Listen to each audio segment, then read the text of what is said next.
Hello बच्चों, let's see this question. This question says two particles executing SHM with the same frequency meet at x equal to a by 2 while moving in opposite directions. The path difference between the particles is. तो देखिए आपके पास ये question जो है आपके पास simple harmonic motion का है और आपके पास देखो दो पार्टिकल SHM कर रहे हैं। तो यहाँ पर और किसी एक पोजीशन पे मिल रहे हैं तो की कॉन्सेप्ट जो हो जाएगा यहाँ पर की कॉन्सेप्ट कि दोनों के पास क्या ओमेगा सेम है, फ्रिक्वेंसी सेम है, दोनों एक पोजीशन पे मिले हैं और अपोजिट डायरेक्शन में है। तो आपने को फेज डिफरेंस बताना है। तो यहाँ पर फेज डिफरेंस कैसे आ सकता है अगर अपन इन दोनों इक्वेशन पार्टिकल की इक्वेशन को लिख सके। तो की कॉन्सेप्ट क्या होगा जनरली आपके पास equation of SHM. Equation of SHM अगर कोई पार्टिकल एसएचएम प्रोड्यूस कर रहा है तो उसकी इक्वेशन क्या होगी। तो समझिए पहले जैसे मान ली फर्स्ट पार्टिकल की बात करें आपके पास और पार्टिकल एसएचएम में क्या होता है किसी एक पोजीशन जिसको मीन पोजीशन कहते हैं इसके अबाउट क्या होता है ऑसिलेट कर रहा है। तो ये प्लस ए इसका मैक्सिमम एम्पलीट्यूड हो गया और ये नेगेटिव डायरेक्शन में। और आपके पास एक और पार्टिकल है जो दूसरा उसके लिए भी फ्रिक्वेंसी सेम है तो टाइम पीरियड उसका भी सेम होगा। तो ये उसकी मीन पोजीशन होगी दूसरे वाले की और ये इसके लिए मैक्सिमम डिस्प्लेसमेंट हो गया और ये इसका मैक्सिमम डिस्प्लेसमेंट नेगेटिव डायरेक्शन में। अब क्या रखें पार्टिकल दोनों एट मीट करते हैं आपके एक्स बाई टू पर प्लस एक्स बाई टू पर यानी कि यहाँ पर ये कौन सी पोजीशन होगी आपके पास प्लस ए बाई टू। लेकिन दोनों का जो है डायरेक्शन क्या एक दूसरे के ऑपोजिट है यानी कि मान लेते हैं पहला पार्टिकल इधर जा रहा है तो दूसरा पार्टिकल आपका इधर जा रहा है। तो दोनों की इक्वेशन लिखे अपन अगर दोनों की इक्वेशन आ गई तो दोनों के फेज को माइनस कर दें तो आपके पास फाइनल आंसर आ जाएगा। और मीन पोजीशन यानी कि जहाँ पे आपका पार्टिकल स्टार्ट होता है वहाँ पे आपके पास फेज क्या होता है जीरो। लेकिन इनिशियली पार्टिकल ये वाला यहाँ पर है और ये वाला पार्टिकल इस साइड है। तो इक्वेशन लिखें तो पहले पार्टिकल की बात करते हैं पहले फॉर फर्स्ट पार्टिकल आपके पास। और इनको आप फेजर से भी सोल्व कर सकते हैं सबसे आसान तरीका इसका फेजर है।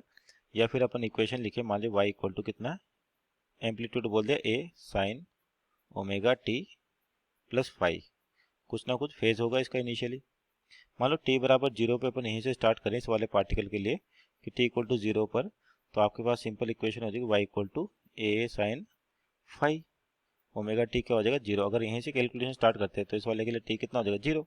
तो y equal to a sine omega five और y की वैल्यू कितनी ए बाई टू तो इक्वल टू कितना हो जाएगा ए साइन फाइव। तो ए से ये कट गया आपके पास तो साइन फाइव की वैल्यू क्या आ गया आपके पास 1/2। अब देखिए दोनों के लिए अगर फाइव निकाले अपन इक्वेशन लिखे तो आपको यही मिलेगा। लेकिन एक की डायरेक्शन इधर है और एक की डायरेक्शन इधर है यानी कि फर्स्ट सॉल्यूशन और उसके बाद उसका अगला सॉल्यूशन यानी कि फर्स्ट टाइम ए 1/2 और उसके बाद नेक्स्ट टाइम 1/2 कितने डिग्री पर आएगा ये निकाल लेते हैं। तो उसे क्या होगा डायरेक्ट आपको इन दोनों की इक्वेशन पता चल जाएगी क्योंकि क्या हो रहा है ये इधर जा रहा है तो इसके आउट ऑफ ए दूसरी डिग्री में जा रहा है।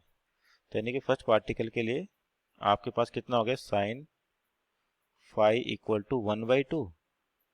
तो यहाँ से 1/2 को क्या ले सकते हैं अपन साइन 30 डिग्री मीन्स पाई/6। तो यानी कि फाइव कितना आ गया पाई/6। तो ये पहले वाले का इनिशियल फेज हो गया t इक्वल टू जीरो पर। वैसे ही सेकंड के लिए यहाँ देखिए फोर सेकंड पार्टिकल तो इसके जस्ट ऑपोजिट डायरेक्शन में है वो। तो क्या होगा यहाँ पे y की वैल्यू मान लो y2 equal to a sine omega t. Same process होगा आपके पास ओमेगा टी प्लस फाइव कुछ इनिशियल फेज वही t इक्वल टू जीरो पर आपके पास। तो यहाँ पे भी क्या हो जाएगा a sine omega t zero हो जाएगा simple y2 equal to a sine five और y2 की वैल्यू भी कितनी है आपके पास 1/2 सॉरी a/2 तो a/2 equal to a sine five. तो यहाँ से भी आपको साइन फाइव कितना दिख रहा है साइन फाइव की वैल्यू आ रही है 1/2। लेकिन अब देखिए जो पहला पार्टिकल है और दूसरे पार्टिकल की बात करें तो पहला पार्टिकल आपका पाई/6 के इनिशियल फेज पर है। लेकिन जो दूसरा पार्टिकल है वो अगर इसके जस्ट अपोजिट डायरेक्शन में तो यानी कि घूम के वापस वो आपके पास होगा क्या कि पार्टिकल एक है तो वो इधर जा रहा है इस तरीके से और ये a/2 पे पहुंचा और पार्टिकल टू है आपका घूम के कहीं इधर से आ रहा होगा और वापस आते टाइम। तो सेकंड वाले के लिए भी साइन फाइव कितना के 1/2। लेकिन अगर अपन t बराबर जीरो पे यहाँ पर कैलकुलेशन की और पाई/6 आ रहा है तो पार्टिकल एक दूसरे के ऑपोजिट है आपके पास यानी कि वो हाफ साइकिल कंप्लीट करके आ रहे हैं अपने। तो एक पहला सॉल्यूशन कितना पाई/6 है तो अगला जो 1/2 मिलेगा अपने को यानी कि साइन 30 और कितने डिग्री बाद मिलता है 1/2 आपका, ये होता है साइन 150। तो साइन 150 को लिख सकते हैं अपन 5π/6। तो यहाँ से फाई की वैल्यू कितनी हो जाएगी, मान लेते हैं इसको फाई 1 कह देते हैं और इसको क्या कहते हैं फाई 2 कह देते हैं। तो 5π/6, इस चीज़ का ध्यान रखिए 5π/6। और इसको इस तरीके से समझ सकते हैं अपन, देखिए जैसे आपके पास एसएचएम हो रहा है कि एक पार्टिकल आपका किधर जा रहा है प्लस ए की ओर और दूसरा इसके अपोजिट डायरेक्शन में जा रहा है, यानी कि और दोनों मीट करे a/2 पर। मान लेते हैं ये a/2 है आपके पास। तो अगर आपका पार्टिकल 1 t बराबर 0 पे इधर है तो उसी टाइम पर पार्टिकल आपका इस डायरेक्शन में मूव कर रहा है। तो अगर इसके लिए इनिशियल कंडीशन लिए अपन ने तो कितना एंगल है 5π/6। अब जो दूसरा पार्टिकल है आपके पास वो घूम के इधर आ चुका होगा, यानी कि हाफ साइकिल कंप्लीट हो रहा है, और उस हाफ साइकिल में से जो फर्स्ट पार्टिकल उसका फेज माइनस कर दें, यानी कि पाई माइनस π/6, यानी कि 5π/6। ऐसे भी कह सकते हैं आपका जो फेज आएगा दूसरे का वो कितना आएगा 5π/6 आएगा। या फेजर से भी अपन इसके एंगल को निकाल सकते हैं कि फेजर के हिसाब से आपका एंगल कितना होगा। तो पहला, अगर पहले पार्टिकल की बात करें π/6, दूसरा हो जाएगा 5π/6। तो यानी कि आपके पास फेज डिफरेंस कितना आ गया दोनों के बीच में, फेज निकाले, फेज डिफरेंस। तो फेज डिफरेंस हो जाएगा 5/2 - 5/1, 5/2 - 5/1, यानी कि 5π/6 माइनस π/6। तो ये हो जाएगा अपने पास 4π/6, 4π/6, तो यानी कि 2π/3। तो आपके पास जो फेज डिफरेंस हो जाएगा यानी कि डेल्टा फाई, उसकी वैल्यू क्या हो जाएगी 2π/3।